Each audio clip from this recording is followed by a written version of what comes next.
Voltando à questão que você tinha proposto, né, sobre a noção de trabalho, né.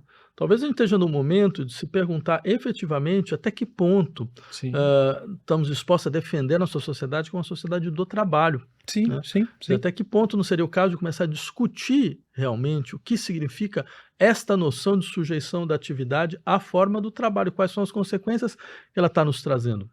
Porque assim, a gente falou do trabalho como modelo de produção econômica, Uhum.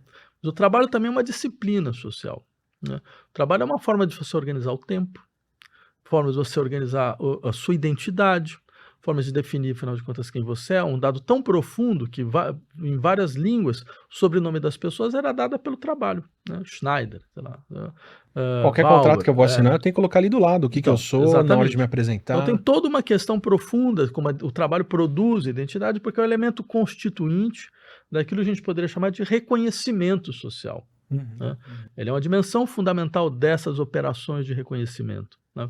Só que várias pessoas que eram críticas à nossa sociedade insistiam que nós devíamos passar para um outro tipo de organização da atividade, né. Por exemplo, um sujeito como Marx, por exemplo, quando ele falava sobre o que significa uma sociedade reconciliada, ele falava: "Sociedade reconciliada, uma sociedade onde eu posso pescar de manhã, posso pastorear à tarde, posso fazer crítica literária ao anoitecer, certo? Sem ser necessariamente pescador, pastor ou crítico literário". Ou seja, você percebe o que isso significava? Significava: eu quero recuperar a multiplicidade da atividade humana, a capacidade de uma espécie de implicação multilateral da atividade com, seja o meio ambiente ou com as potencialidades da nossa vida social. Eu quero te quebrar a especialização, porque afinal de contas a especialização é uma especialização que mexe em tudo, mexe inclusive no corpo das pessoas, né? Aquela lógica taylorista do sistema de tempos e movimentos, né?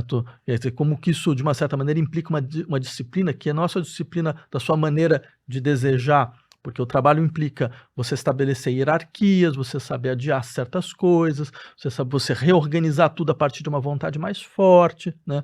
Mas também era uma disciplina corporal, né? Com várias consequências ergométricas muito fundamentais, com consequências muito brutais na estrutura de sofrimento físico e psíquico das pessoas, né? O programa que a gente teve aqui foi sobre dor, falando de dor crônica, e a maior causa de dor crônica que a gente discutiu é trabalho. Sim, sim. É o trabalho repetitivo, esforço, certas condições de trabalho, ou não poder parar para ver o que é aquele problema, resolver, e tudo isso implica em...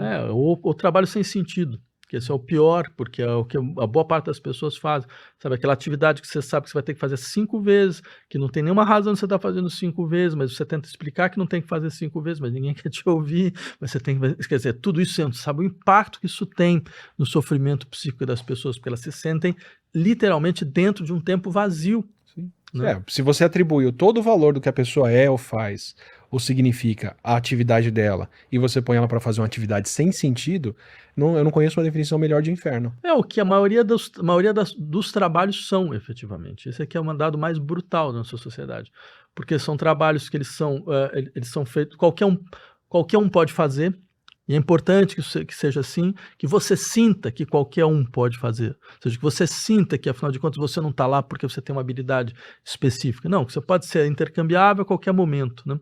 E é importante porque aí você fica amedrontado, você fica com medo. Então, se você está sendo pago de forma aviltante, você reclama menos, né? Porque afinal de contas também já te arrebentaram, fazendo você acreditar que você não serve para muito mais coisa do que fazer coisas absolutamente banais, né? Então, ou seja, você tem uma enorme parcela da nossa sociedade que está submetida a este grau, digamos, de violência social. Então, eu insistiria também um pouco nesse aspecto. No interior dessa disciplina do trabalho, há uma grande violência social, porque é uma conformação a um certo ideal de trabalho, uma certa forma do que deve ser o sujeito a trabalhar, né? Durante um tempo, a gente poderia falar, não, mas essa conformação estava vinculada à integração de certos ideais, certas vocações, né? E é sempre bom lembrar quão teológico é essa ideia da vocação. É um termo que, inclusive, aparece na teologia. Vocação que eu ouço, a voz que eu ouço me chamando, né? Normalmente é a voz divina que me fala, olha, Átila, faça isso, tal, não sei o quê. A gente transpôs isso para o trabalho, isso é muito interessante, né? Eu tenho uma vocação, né, de ser gerente gerente do Walmart, né? Então, ou seja, como se fosse alguém te chamando. Não, você precisa ser gerente do Walmart. Isso vai ser só a realização Você fundamental. já começou lá no ensino médio fazendo teste vocacional. Exatamente, teste vocacional. Então, quer dizer, a gente tinha essa ideia de que, bem, mas essa vocação, ela implica, entre outras coisas, que você possa recalcar, reprimir uma série de outras tendências que você tem, né? Porque os sujeitos são plurais, uma série de outras tendências que não vão poder ser desenvolvidas, né? Porque, afinal de contas, você tem a sua vocação, né? Para pegar um paralelo bem brasileiro, para mim, o que você está dando descreve também uma transição entre o cara que joga futebol por prazer e quem vai virar um jogador profissional. Então você vai mudar a maneira como você lida com aquilo, porque agora vai ser uma atividade regrada, com hora, preparo físico, condicionamento, valores, salário, atribuição de competência, julgamentos a respeito do que você faz, e abandona o ensino médio, abandona outras coisas, porque a sua carreira vai ser essa agora de jogador.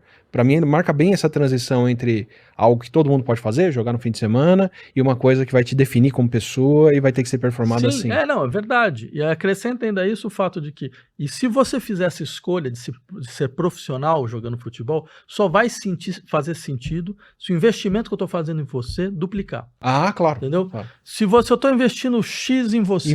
Investindo mesmo, em todos os sentidos. Estou investindo X em você. E o que eu consigo retirar do seu trabalho é o mesmo X. Não faz o menor sentido você estar fazendo isso. Então, ou seja, você sabe que você é um suporte da transformação do dinheiro em mais dinheiro. Entendeu? Isso é o que você é. Você é um suporte desse processo onde um dinheiro vai ser transformado em mais dinheiro, né? Então é claro que você imaginar que isso não implica um sofrimento das pessoas, por um lado, um certo sentimento estranho de alienação, né? E por outro lado, ou se não, uma afirmação. Então vou ter que aceitar essa vida desse jeito. Ah, então, sim, eu vou pisar nesse acelerador isso, e vou embora. Exatamente. Então a vida é isso. Então a vida é isso. A vida é transformar X em mais X. A vida é intensificar, a vida é performar, certo? A vida é aumentar a performance, a vida é sentir essa virilidade enorme pelo fato de que eu estou sabendo que eu estou aumentando a performance cada vez mais. Bem, isso também vai pagar um preço. O fato de que você tem modalidades de sofrimento psíquico hoje que são baseadas nisso, no colapso dessa ideia, a depressão é um caso muito interessante nesse sentido, certo? Mostra como tudo isso está profundamente interligado. Eu sinto essa corrente aqui, com o canal. Sim, é uma coisa que eu faço por paixão, é uma coisa que envolve muito e eu tenho que estar o tempo todo me controlando para não transformar o que eu faço nesse tipo de relação e transformar isso num oco, num vazio, que se alguma coisa der errado eu vou ter um burnout depois, eu vou me sentir o lixo humano porque eu não performei, eu não transformei isso numa empresa, não tenho 35 funcionários fazendo A, B e C, não tenho um produto, não sei o que. Esse drive, né, essa transformação de uma atividade em um trabalho é constante, né? Não, Atila, mas é interessante você colocar isso, porque todos nós temos que lidar com essa situação. A gente sabe da sociedade que a gente está, sabe a violência que significa abandonar esse princípio, pura e simplesmente, né? O tipo de eliminação social que isso produz, o tipo de insegurança social que isso produz. Porque, afinal de contas, a gente sabe que as redes de solidariedade elas foram explodidas, né? Elas se transformaram em trabalho também. Exatamente. Eu vejo isso com meu filho. E eu diria, por exemplo, a gente estava falando sobre empreendimento no começo, talvez uma maneira interessante de discutir essa questão do empreendimento é falar, o empreendimento ele pressupõe a eliminação brutal de toda e qualquer relação de solidariedade. Não é possível você pensar sua atividade como um empreendimento, se pensar como um empreendedor, se você está vinculado a redes de solidariedade, né? Então, como nossa sociedade ela transformou essa ideia na sua ideia padrão, né? A ideia do empreendimento na sua ideia padrão, então você deixa os sujeitos completamente à mercê desta lógica. Eles sabem que eles vão precisar lidar com essa lógica. Só que, é claro, você tem sujeitos que são capazes de lidar e ter uma distância crítica, pensar criticamente, não, isso aqui é como um veneno, você pode me arrebentar se começar a ter demais aqui, eu preciso abrir algum tipo de espaço, eu não posso permitir com que essa lógica ela se perpasse toda a minha vida, por todos os lados. Então você chegou na contradição própria das subjetividades da nossa época. Essa contradição ela é vivenciada em vários níveis por todos nós, né? E não é um caso de culpabilizar as pessoas por isso, porque elas sabem que existe uma morte social se você recusa radicalmente isso, né? Aí vem uma questão interessante, quer dizer, dada essa circunstância, o que nos é possível fazer, né? quais são o que se orienta para nós, né? Porque eu acho que essa lógica, porque como eu havia dito para você lá no começo, a lógica econômica ela invadiu todas as esferas, né? Junto com ela, invadiu um modo de ser próprio desta lógica econômica que nos constituiu. Esse modo de ser pode ser descrito como o empreendedorismo. É um modo de ser, né? É um modo de ser porque ele entra por todos os lados, né? Você vai vendo na sua vida afetiva, você vai vendo na sua vida profissional, você vai vendo na sua vida intelectual, você vai vendo nas suas relações familiares, esta lógica, na sua relação ao sagrado, sabe? Essa lógica entrando por todos os lados. Essa lógica, ela tem uma força brutal, porque ela consiste basicamente em dizer, olha, agora é cada um por si. Cada um por si, não adianta, você não vai ficar pedindo sua mãe, pedindo seu pai, não pedindo para o Estado, pedindo nada. Se você trabalhar duro para valer, você vai conseguir, né? O valor está em você. Está em você. Não no seu grupo, não nos seus colegas, não na sua família. A vitória é sua, a derrota é sua, né? Então, ou seja, se você também cair, é você que caiu. Não é porque o sistema é injusto, não é porque você não tinha espaço, porque você está em grupos que não são privilegiados, não. Não adianta ficar reclamando. É porque você não soube inovar da maneira adequada, é porque você não soube assumir riscos da maneira como deveria, é porque você não colocou, você se acomodou e todo esse tipo de coisa. A gente conhece a força, eu diria, psicológica desse tipo de argumentação. Esse discurso de capacitação individual, no fim, ele é um discurso de alienação. Sim. Eu estou dando só o valor positivo, então você pode fazer, você pode conseguir, você tem a capacidade, você é o seu instrumento, tudo está aqui, sem necessariamente falar do ruim, mas junto com isso está vindo esses outros valores que, se isso falhar, é uma falha sua, e porque você está sozinho nessa. Não, eu diria que esse discurso é um discurso de violência social. O empreendedorismo é uma forma de violência. Ela não é uma forma de produção, pura e simplesmente. É a violência de você reduzir todas as relações humanas à relação da concorrência. Todas as relações humanas à relação da competição.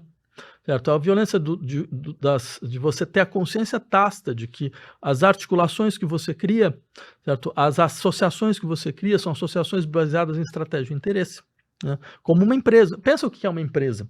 Uma empresa não é um modelo só de produção. A empresa é um modelo de espoliação, de expropriação, certo? Um modelo de violência na relação aos trabalhadores, ao meio ambiente da qual ela faz parte, porque afinal de contas o seu cálculo é imediato. Você não vai pensar, não, daqui a 50, 60 anos, o que eu estou fazendo vai criar um impacto tal que o bioma não vai mais se sustentar da maneira como vai acontecer, e isso vai causar consequências para a nossa sociedade. Pô, daqui a 60 anos eu não vou estar aqui. Entendeu? Que diferença? Se eu não entregar o resultado no semestre que vem, os acionistas me cortam. O cara nem quer saber, porque nenhum acionista vai estar vivendo daqui a 60 anos. Então, ou seja, você tem um horizonte de curto prazo, que é o horizonte natural do nosso processo econômico, né? E esse processo econômico faz com que todo o discurso ecológico ele tenda a ser exatamente isso, ou seja, um discurso, né? Ele é mais um valor que você atribui dentro desse processo. E a função dele não é funcionar para valer, é dar a impressão de que está funcionando. É sustentar o insustentável ali por baixo. Exatamente, sustentar o insustentável. Para sustentar o insustentável, você vai ter que pegar um país mais pobre e falar, olha, não, isso aqui você não pode fazer, é você fazer um greenwashing aqui, como se diz, lá ali, então você vai fazer, né? Agora, mudar, responder efetivamente às crises tais como elas se colocam, elas exigem outro tipo de ação.